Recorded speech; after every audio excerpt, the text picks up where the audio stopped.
मला तर वाटतं हेच तर दुर्दैव आहे आणि सगळे जर शंड लोक तिथे बसले असतील तर मराठी माणसांनी करायचं काय? मला तर वाटतं हेच तर दुर्दैव आहे आणि सगळे जर शंड लोक तिथे बसले असतील तर मराठी माणसांनी करायचं काय? मला तर वाटतं हेच तर दुर्दैव आहे आणि सगळे जर शंड लोक तिथे बसले असतील तर मराठी माणसांनी करायचं काय? मला तर वाटतं हेच तर दुर्दैव आहे आणि सगळे जर शंड लोक तिथे बसले असतील तर मराठी माणसांनी करायचं काय? मला तर वाटतं हेच तर दुर्दैव आहे आणि सगळे जर शंड लोक तिथे बसले असतील तर मराठी माणसांनी करायचं काय? मला तर वाटतं हेच तर दुर्दैव आहे आणि सगळे जर शंड लोक तिथे बसले असतील तर मराठी माणसांनी करायचं काय? मला तर वाटतं हेच तर दुर्दैव आहे आणि सगळे जर शंड लोक तिथे बसले असतील तर मराठी माणसांनी करायचं काय? मला तर वाटतं हेच तर दुर्दैव आहे आणि सगळे जर शंड लोक तिथे बसले असतील तर मराठी माणसांनी करायचं काय?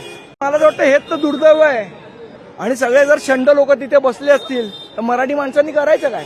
मला तर वाटतं हेच तर दुर्दैव आहे आणि सगळे जर शंड लोक तिथे बसले असतील तर मराठी माणसांनी करायचं काय?